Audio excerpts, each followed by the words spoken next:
Programa APASB na TV. Apoio Cultural. Walter Beltrame Materiais de Construção.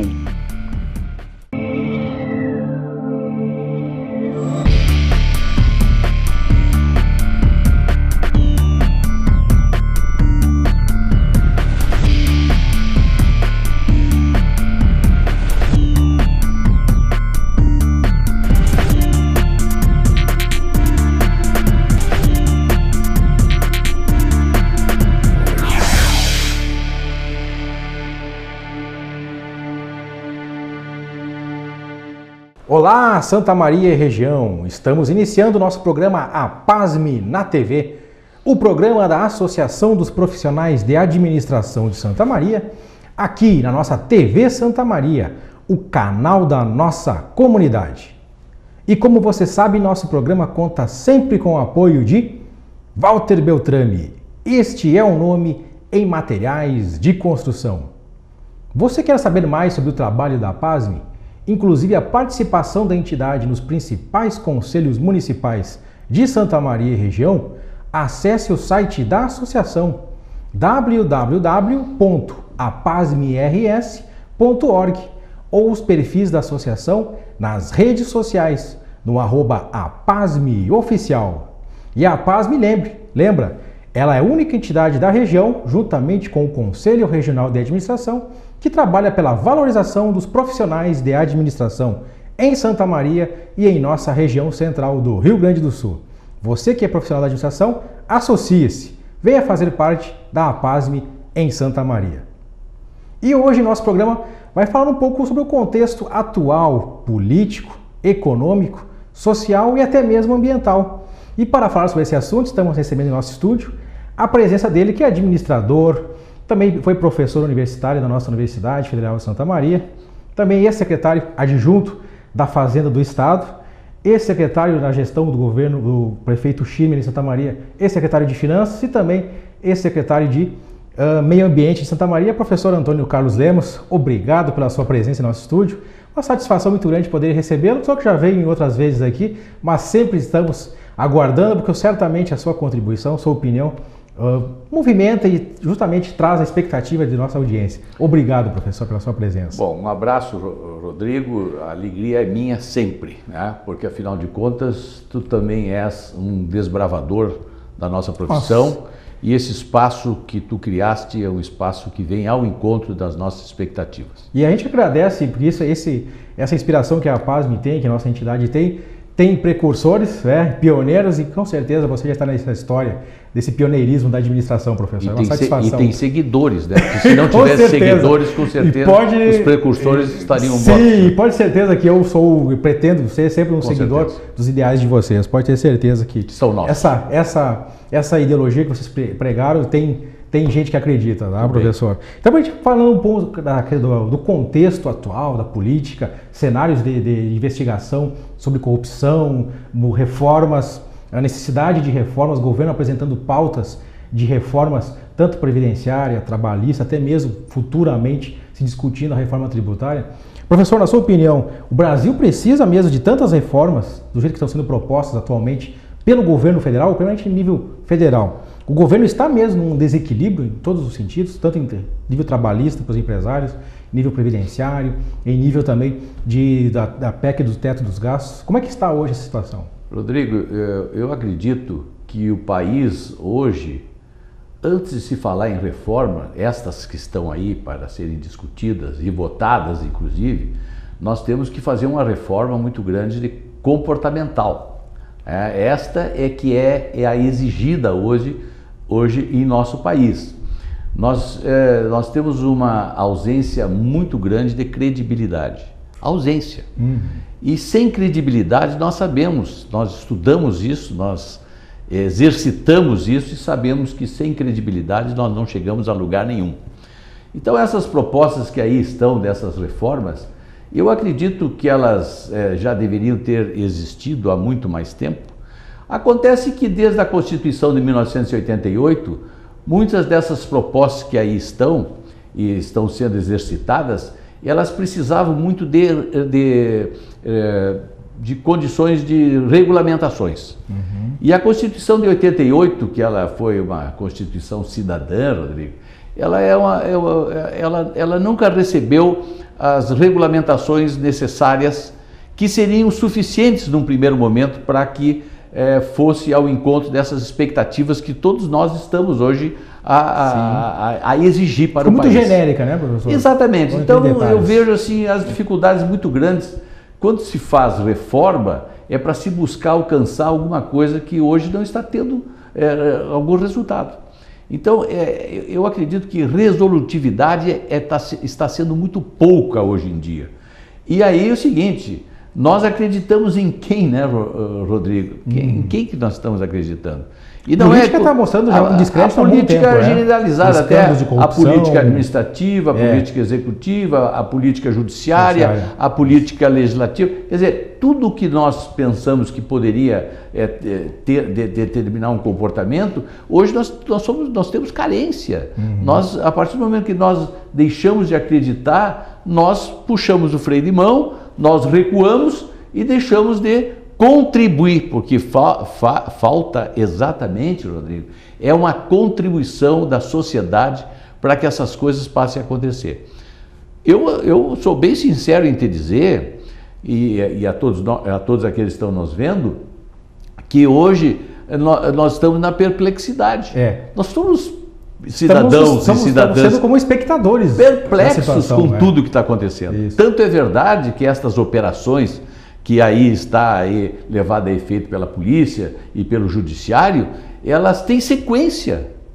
Ela poderia ter diminuído ou acabado, mas ela tem sequência. Parece que não acaba nunca, né? A cada momento nós estamos recebendo insinuações e coisas verdadeiras, muitas vezes, de que os brasileiros que detêm algumas responsabilidades... E que nos representam. Mas que detêm responsabilidades públicas e privadas, continuam a proceder de forma equivocada, para não chamar. Mas você não acha que talvez tenha havido alguma mudança de pensamento, de algum novo fenômeno social? Porque até 2014, o início da Lava Jato com o governo Dilma, né, provocou uma certa perplexidade na sociedade e houve também esse alvoroço da sociedade para sair às ruas protestando contra o governo. E você acha que houve uma frustração na sociedade em relação a isso, diante desses atuais acontecimentos? Mas com certeza que houve frustração. Tanto é verdade que os movimentos sociais, eles, de alguma forma, arrefeceram. Arrefeceram. Acho que eles estão em estado latente. Arrefeceram por quê? Porque as nossas lideranças, ou possíveis lideranças, foram comprometidas, estão comprometidas com toda esta sujeira que está no país. Então, quem são os nossos líderes hoje? Aqueles que possivelmente a gente poderia estabelecer como figuras para nós, caíram. Perfeito. Se fôssemos comparar, nível de esquerda, Lula, Dilma, e nível de direita um pouco mais Aécio Neves, todos estão comprometidos. Todos aqueles que no passado se propuseram a dirigir o país e dirigiram, e se propuseram a dirigir e não conseguiram, hoje estão no mesmo manto, sem condições de propor coisa alguma. E o povo, que não é burro, né? Cá para nós estamos perplexos. Mas nós sabemos o que nós queremos. E eu acho que o povo está com muita interrogação, com alguma dificuldade até para fazer análise, para analisar, mas onde é que nós estamos? Até porque as propostas que talvez venham para 2018 não sejam as mesmas ou até piores, às vezes, né? Mas a própria mudança, dentro daquele contexto que tu colocaste, tantas essas proposições de reformulações, nós não acreditamos nessas propostas, nós não sabemos o que está embutido nisso tudo. A quem nos está vendo, isto não é pessimismo, são constatações. Até porque estamos enxergando uma visão superficial da situação. Exato, até o tempo não nos permite nos aprofundar de tal maneira, mas este é uma provocação. Participação nesse tipo de espaço é para provocar o povo, o cidadão e a cidadã que está aí a nos ver, que realmente passe a repensar o seu comportamento. E, por favor, 2018 está aí, e vamos ter que fazer um esforço muito grande para escolher alguém que nos represente no Legislativo e também no Executivo.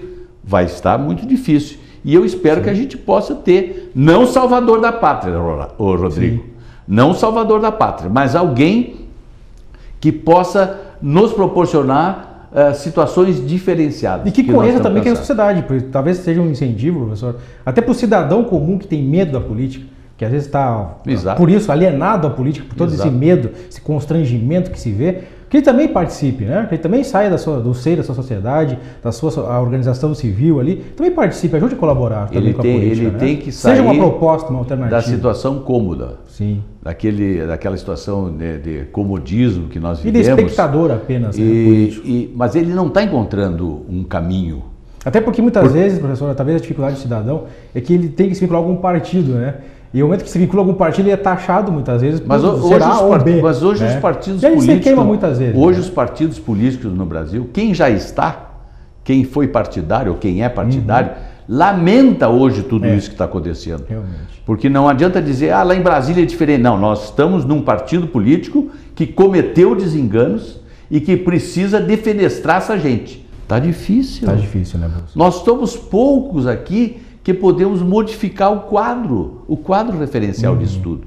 E isso é profundamente lamentável, porque a gente não encontra forças suficientes para modificar. E talvez novas lideranças para começar a fazer essas coisas. Mas as lideranças foram sufocadas. Sufocadas, aquelas que eram emergentes, essa turma que está aí, de todos os partidos, não permitiram fazer o surgimento, quer dizer, a emergir um grupo diferenciado, porque eles queriam continuar mandando e tinham vontade de continuar fazendo isso que hoje está aí bem claro para nós. Até puxando esse gancho, professor, você deixou até bem esse gancho aí, a sociedade tem dificuldade de enxergar, talvez de vislumbrar várias necessidades de mudança, de reforma. Na sua opinião ainda, por que ainda, mesmo após tantos escândalos de corrupção, de investigações, ainda está difícil trazer à pauta, como discussão na sociedade, a questão da profissionalização da administração pública? Né? Que é justamente tentar enxergar um pouco, porque a gente viu que na política há muita troca de favores, muito loteamento de cargos, e isso prejudica, de certa forma, a profissionalização, e a profissionalização, às vezes, é a base para se pensar um desenvolvimento mais sustentável a médio e longo prazo. Por que a sociedade não consegue ainda enxergar isso como também um viés de solução para o Brasil? A sociedade como um todo, Rodrigo, eu acho que até enxerga. Ela é impotente. Porque, na verdade, hoje não é só a classe política que está envolvida em escândalo.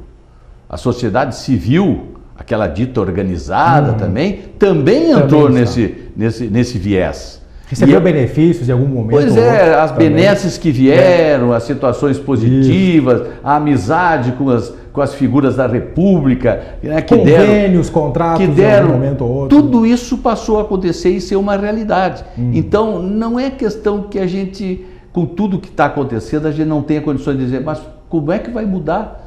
O que vai mudar, eu discuti num outro debate que se proporcionou na cidade, eu discuti o seguinte, não, nós temos que mudar a cabeça das pessoas. E, infelizmente, alguém me contestou, dizendo, não é a cabeça das pessoas, nós temos que modificar a forma de conduzir, porque a cabeça das pessoas vão ainda estar dentro daqueles parâmetros pré-estabelecidos. É só cultura, é só aprendizado. É um problema cultural, até modificar, eu acho que aí tem que existir como é que eu vou expressar aqui? Vai ter que existir um diferencial temporal nisso aí. Eu acho que as faixas etárias que nós estamos, vocês que são jovens, inclusive, têm um papel fundamental nisso aí. Não estou tirando os velhos, né? Sim, mas todos nós também. Mas todos nós, mas para mudar efetivamente, porque quem é que vai fazer o gerenciamento de tudo isso? Não são aqueles que estão hoje acomodados no poder, ou estão acomodados de uma forma inadequada na própria direção das empresas. Quantas empresas de renome nacional e estadual estiveram e estão comprometidas em determinadas situações aí de dificuldade? A gente viu justamente, né? Poxa, isso aí faz cair por terra tudo aquilo. Será que está tão difícil? Eu acho que nós vamos ter que dar uns 10 anos ainda. Isso é eu que estou puxando, porque a gente faz uma projeção por experiências passadas, né? Eu acho que nós vamos ter que, até 10 anos, esperar que vocês assumam efetivamente situações aí para poder modificar esse quadro. porque nesses 10 anos vai começar o ano que vem. Mas vamos ver o ano que vem o que realmente vai aprontar para nós. O que vai aprontar para nós podermos pensar um pouquinho mais no Talvez futuro. seja um começo de um novo ciclo, quem sabe, como esperança. Com certeza. Né? Você está nos assistindo, aguarde que nós já voltamos.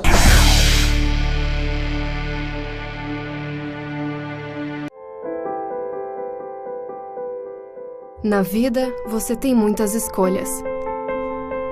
Qual caminho seguir? Qual escola estudar? Qual profissão atuar? Em quem confiar? É por isso que a Casa Maria agradece por ser uma de suas escolhas. Casa Maria, amparo assistencial a pessoas em tratamento oncológico. Uma conversa pode transformar uma vida. Por isso, compartilhe conosco aquilo que você não divide com mais ninguém. O CVV está com um número novo. Ligue 188. A ligação é gratuita de qualquer localidade do estado. Atendimento 24 horas.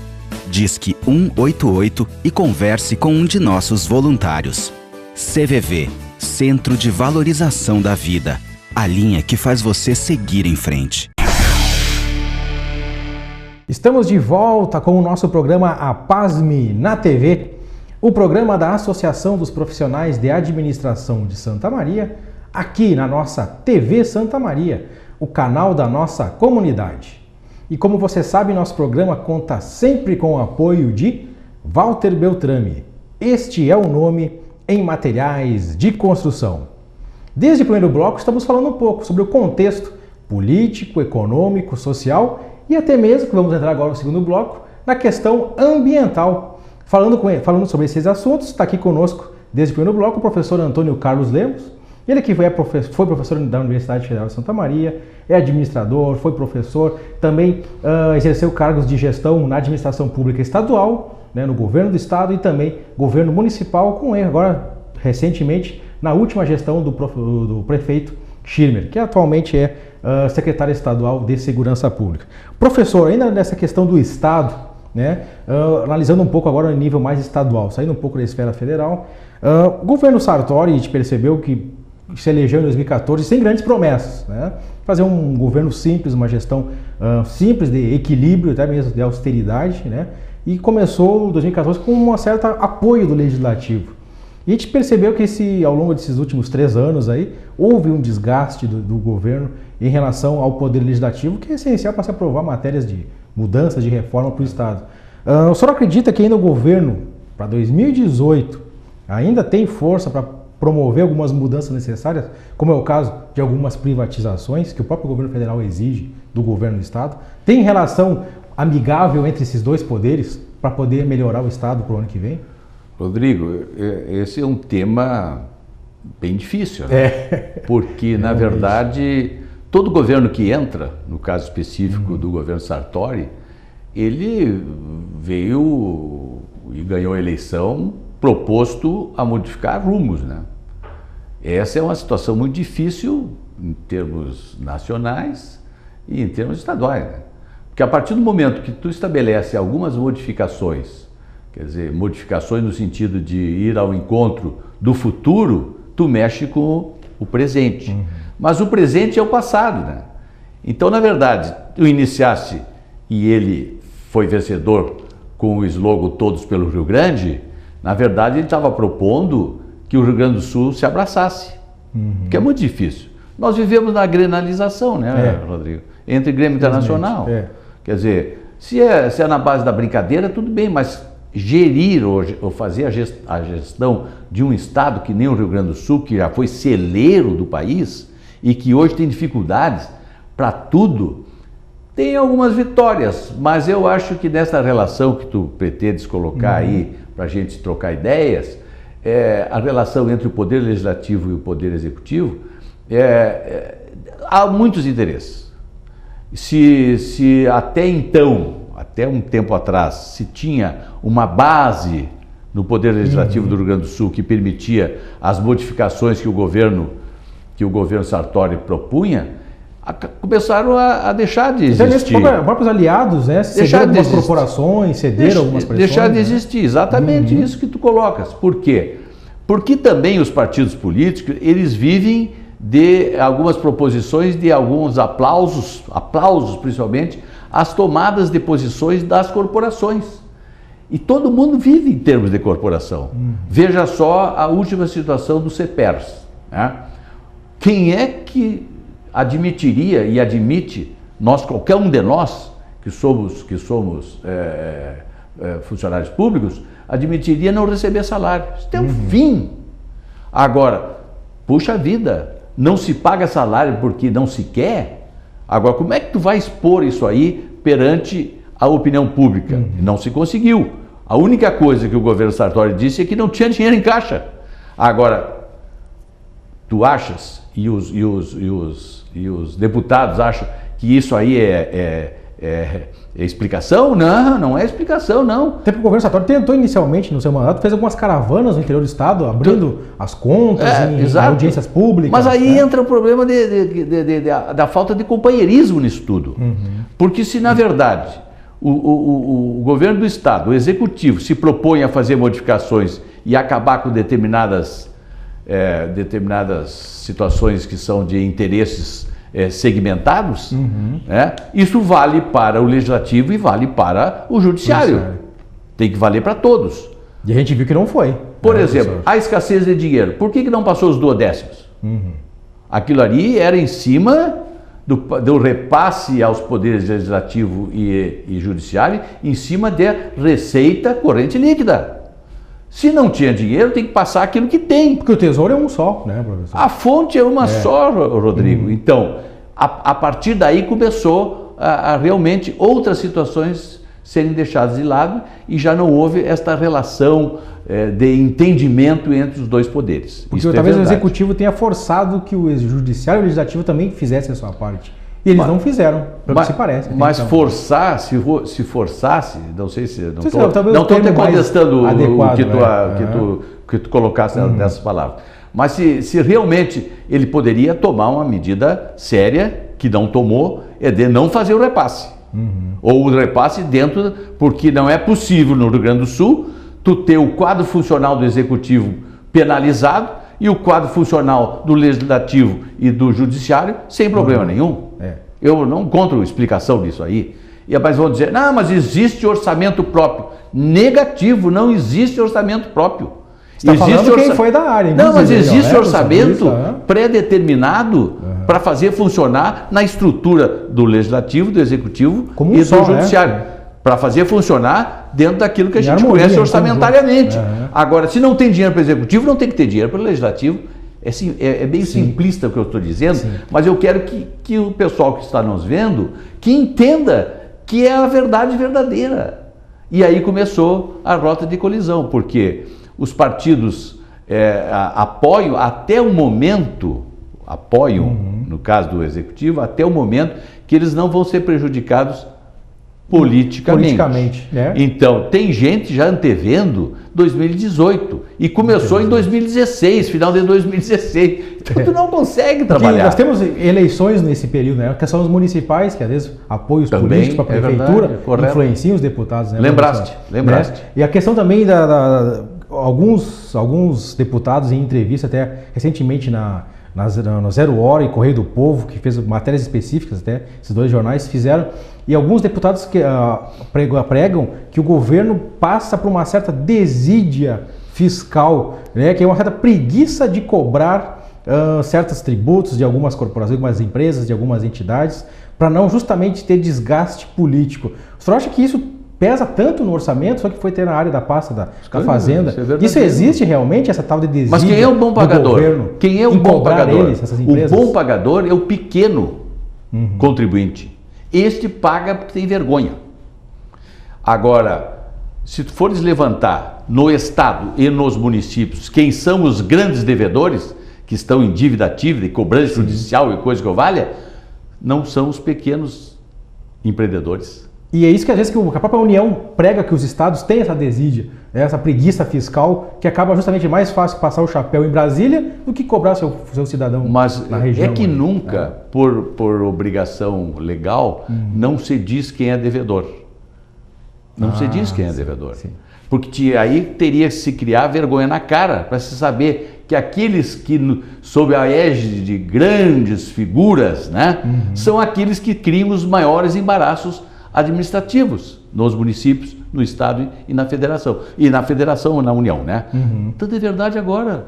O que nós acompanhamos em termos da União, do país? Quem são os grandes devedores da Receita Federal, do INSS e tal? Então, não acontecia isso porque eu sou amigo do rei. Tu é meu amigo, Rorato. Não há cobrança. Eu não vou te cobrar. A mudança da legislação. Porque eu tenho que te pagar. Eu tenho uma contribuição para te dar politicamente. E esse compadrio é que realmente colocou o país nessa situação de caótica. É lamentável, mas é verdade. Que justamente reflete na troca de favores, né, no apadrinhamento político, né, no loteamento de cargos. Mas eu vejo dificuldades do governo Sartori dele modificar o quadro. Embora eu sublinho embaixo. Ele é uma pessoa séria, é uma pessoa que tem boa vontade, só que está num momento decisivo de incompatibilidade política com a nação rio-grandense. Inclusive passou por turbulências, né? Impeachment da Dilma, também, né? Troca de governo, o governo PMDB também sendo contestado muitas vezes pelo próprio PT, que foi aliado, né? Então essas questões políticas e turbulência política devem ter influenciado também negativamente. Inclusive, se tu me permite, para dizer o seguinte sobre a recuperação fiscal. Ao Rio de Janeiro, tudo. Ao Rio Grande do Sul, impede aqui. Duas negativas, inclusive. Não dá situação ali e tal. Por quê? Do Tesouro. Porque alguém é mais forte do Rio de Janeiro do que do Rio Grande do Sul. Embora nós tenhamos representantes do Rio Grande do Sul no governo federal. Claro, mas aí nós temos o presidente da Câmara dos Deputados do Rio de Janeiro. Então veja que ainda continua esse cacuete de trocas, está entendendo? Claro que a situação do Rio é caótica, em outros termos, até pior que a segurança, nossa, não tem dúvida nenhuma. Mas eu não tenho nada a ver com o Rio de Janeiro. Nós temos que ver com o Rio Grande do Sul e impor situações que permitam a modificação desse quadro difícil que é do Rio Grande do Sul. Eu não vejo modificação a brevíssimo prazo ou a curtíssimo prazo para que Sartori possa remover essa 2018, situação. Eu acho difícil. Então, professora Helena, saindo um pouco da esfera estadual, agora vindo na nossa cidade aqui, só que também ocupou cargo de gestão aqui nas pastas municipais, das finanças, até mesmo do meio ambiente, e recentemente agora a questão do meio ambiente. Na sua opinião, Santa Maria tem uma dificuldade ainda de aproveitar o turismo, o esporte aliado com o meio ambiente, professor, com a preservação ambiental? Por que a gente não consegue desenvolver economicamente o turismo e até mesmo o esporte como em integração com o meio ambiente? Só viveu esse dilema na sua pasta também? Vivi. Deixa eu só recuperar uma situação. Tu mencionaste que eu fui secretário. Em 8 anos, eu fui 2 anos e meio secretário de Finanças, mais 2 anos e meio secretário de Gestão e Modernização. Isso, perfeito. Desculpa, e depois eu recebi de braços não muito abertos a Secretaria do Meio Ambiente. Mas por que eu digo isso? Não é uma brincadeira, Rodrigo. Porque, na verdade, o orçamento municipal é que dita o rumo das coisas. Quer dizer, o município sabe para onde quer ir olhando o orçamento. E os percentuais de dotação orçamentária para meio ambiente, para turismo, para lazer e esporte e lazer, mas é ínfimo. E há uma impotência da sociedade organizada dessas áreas de impor situações. Aí nós não encontramos receptividade no Poder Legislativo, por razões, porque já vai mais ou menos engessado, né, o orçamento do Executivo para o Legislativo.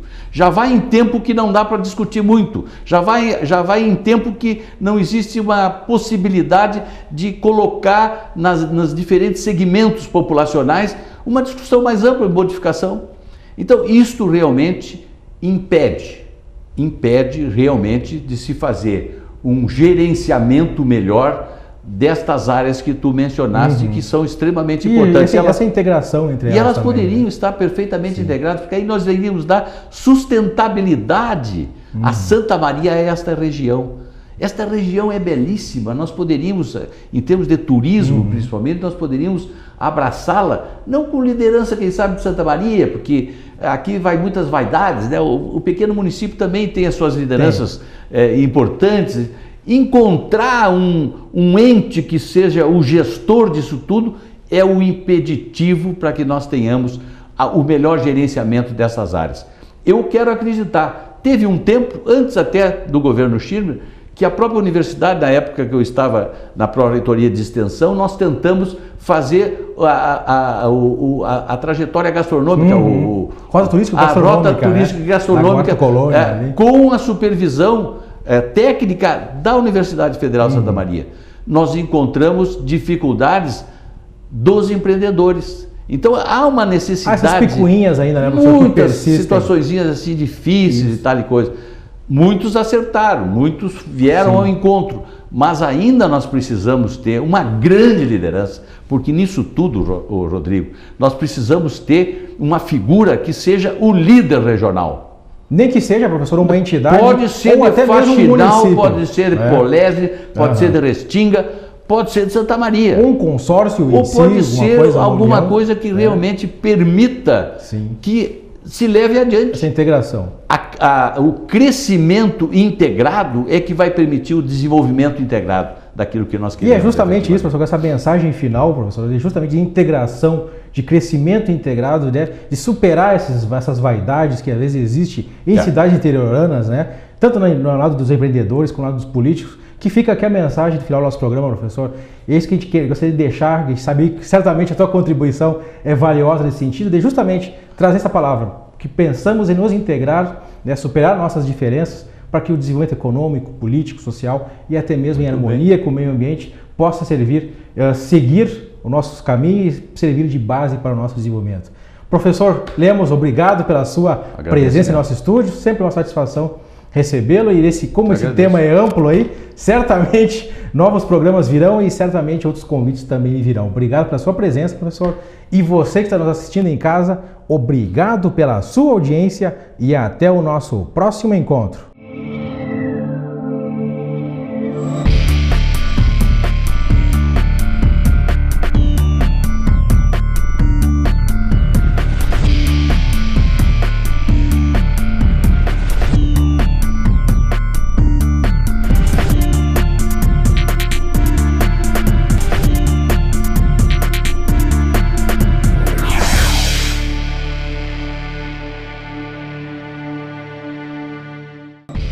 Programa APASB na TV. Apoio Cultural. Walter Beltrame Materiais de Construção.